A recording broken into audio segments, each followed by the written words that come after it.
నమస్తే ఈరోజు మన రెసిపీ వచ్చేసి ప్రాన్స్ కర్రీ ప్రిపేర్ చేస్తున్నాను. దీనికోసం అయితే హాఫ్ కేజీ ప్రాన్స్ తీసుకుంటే అవి అంటే క్లీన్ చేసి ఇస్తే వాళ్ళు పొట్టు అవి ఎంత ఉంటుంది కదా, అవి తీసిస్తే ఒక 300 గ్రామ్స్ అవుతాయి అన్నమాట.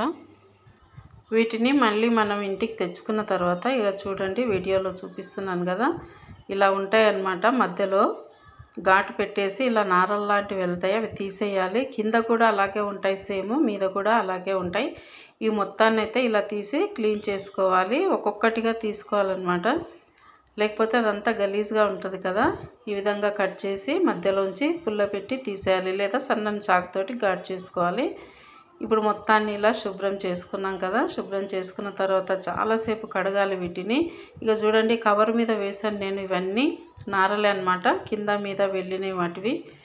ఇవన్నీ తీసిన తర్వాత శుభ్రంగా ఒక 10-12 సార్లు నల్ల కింద కడిగేసుకొని మళ్ళీ మంచినీళ్ళు పోసి కడిగి నీళ్ళంతా ఒడిచి పెట్టుకోవాలి. ఇప్పుడు స్టవ్ పై అయితే బాండి పెట్టేసుకొని ఇందులోకి అయితే ఒక 3 టేబుల్ స్పూన్ల వరకు ఆయిల్ వేసుకున్నాను. అయితే ఇందులోకి 2 అంగుళాల పట్ట ముక్క, ఒక 3 లవంగాలు, 3 ఇలాచీలు, ఒక 1/4 టీ స్పూన్ వరకు షాజీరా తీసుకున్నాను. ఇవన్నీ కూడా అందులో వేసి అవి చిటపటలాడగానే 4 మీడియం సైజు ఉల్లిపాయలు ఇలా సన్నగా పొడవుగా కట్ చేసుకోవాలి. ఆ ఉల్లిపాయలన్నీ కూడా ఇందులో వేసుకోవాలి. ఈ కర్రీకి కొంచెం ఉల్లిపాయలు ఎక్కువగానే వేసుకోవాలి. మామూలుగా మటన్లా వండితే కనుక కౌసు వస్తుంది, ఇది ఫ్రైలాగా దగ్గరికి వండేసుకోవాలన్నమాట, ఈగురులాగా. ఇలా వేసుకున్న తర్వాత ఇందులోకి ఒక 1/2 టీ స్పూన్ పసుపు వేసుకొని, అలాగే కొంచెం కరివేపాకు వేసుకొని ఉల్లిపాయలు మాడిపోకుండా మధ్య మధ్యలో కలుపుతూ ఉండాలి. ఇలా కలిపిన తర్వాత ఇందులోకి ఇంకా తగినంతగా ఉప్పు వేసుకోవాలి. ఉప్పు చూసి వేసుకోవాలి. ఇందులో వేరే ఇంకా ఎలాంటి మసాలాలు, టమాటా అలాంటివి ఏం వేయం కాబట్టి ఉప్పు అనేది చూసి వేసుకోవాలి. తగ్గితే మళ్ళీ వేసుకోవచ్చు, ఎక్కువైతే ప్రాబ్లం కదా. వేసిన తర్వాత ఇలా బాగా కలిపేసుకోవాలి. ఇప్పుడు రొయ్యలు అయితే మామూలుగా వాటర్ అంతా వంపి పెట్టేసుకున్నాం కదా, వాటిని ఇప్పుడు ఈ ఉల్లిపాయల్లో వేసుకోవాలి. ఉల్లిపాయలు మరీ ఎర్రగా ఫ్రై కానవసరం లేదు, ఎందుకంటే రొయ్యలు కూడా వీటితో పాటు బాగా ఉడకాలి కాబట్టి మొత్తం గుజ్జులాగా అయిపోతుంది ఉల్లిపాయ అనేది. వేసిన తర్వాత ఇలా మొత్తాన్ని కలిపేసుకోవాలి. అడుగంటకుండా బాగా కలుపుకోవాలన్నమాట. అటు ఇటు కలిపి కొంచెం ఒక 2 నిమిషాలు మంటని లో ఫ్లేమ్లో పెడితే కనుక ఇందులో కొంచెం వాటర్ అనేది ఊరుతుంది. ఆ వాటర్తోనే మొత్తం ఎగిరిపోవాలి. ఇంకా మనం వేరే వాటర్ వేయనవసరం లేదు. ఇందులోకి 1 టేబుల్ స్పూన్ వరకు అల్లం వెల్లుల్లి పేస్ట్ కూడా వేసి మళ్ళీ ఒకసారి బాగా కలిపేసుకుందాం. ఇంకా ఇందులోకి కొత్తిమీర అయితే ఒక కట్ట తీసుకున్నాను, ఆ కొత్తిమీర కూడా ఇందులో వేసుకోవాలి. కొత్తిమీర అనేది వేస్తే మంచి సువాసన, అలాగే ఆరోగ్యం కూడా కదా. ఒక కట్ట అయితే చిన్న కట్ట కంప్లీట్గా వేసుకుంటున్నాను నేను.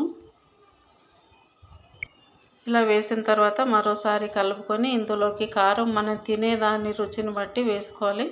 కొందరు ఎక్కువ ఘాటుగా తింటే కొంచెం ఎక్కువ వేసుకోవాలి. నేను మామూలుగా అయితే 1.5 టీ స్పూన్ వరకు వేసినాను ఇందులో కారం అయితే.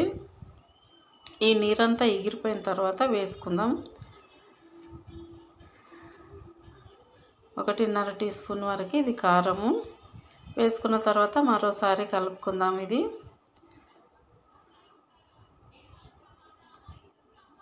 ఇలా బాగా కలుపుకున్న తర్వాత ఈ నీరంతా ఇంకిపోయేంత వరకు, నీరు అనేది మనం వాటర్ వేసుకోవద్దు, ఎందుకంటే మళ్ళీ కౌసు వస్తుంది కాబట్టి. ఇది మొత్తం ఎగిరిపోయి ఆయిల్ అనేది పైకి తేలుతుండగా అప్పుడు ఒక గ్లాస్ వాటర్ వేసుకొని మంటను మీడియం ఫ్లేమ్లో పెట్టుకొని వీటిని బాగా ఉడికించుకోవాలి.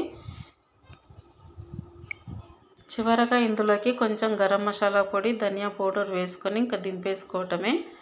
ఇప్పుడైతే నేను ఒక గ్లాస్ వాటర్ అనేది వేసుకున్నాను. వేసిన తర్వాత ఇది ఒక 10-15 నిమిషాల వరకు బాగా ఉడకాలి.